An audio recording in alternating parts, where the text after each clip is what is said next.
Наместо празните ветувања за живот кои ги добивавме од страна на идната опозиција СДСМ, после 12 април доаѓа време на проекти. Време во кое граѓаните се вистински приоритет на новата влада предводена од ВМРО-ДПМН. ВМРО-ДПМН е обновата која овозможува 4 милиарди евра странски домашни инвестиции за реализација на сите ветени проекти. Раст на бруто домашниот производ од 4% годишно. Намалување на невработеноста под 10%. Зголемување на просечната плата за 25%. Проблемите со водовод и канализација ги решаваме со 300 милиони евра инвестиции.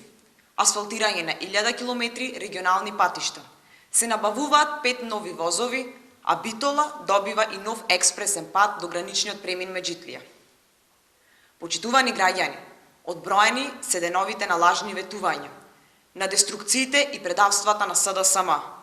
Обнова мора да има и таа доаѓа на 12 април со ВМРО-ДПМН. Заедно ќе се избориме за подобро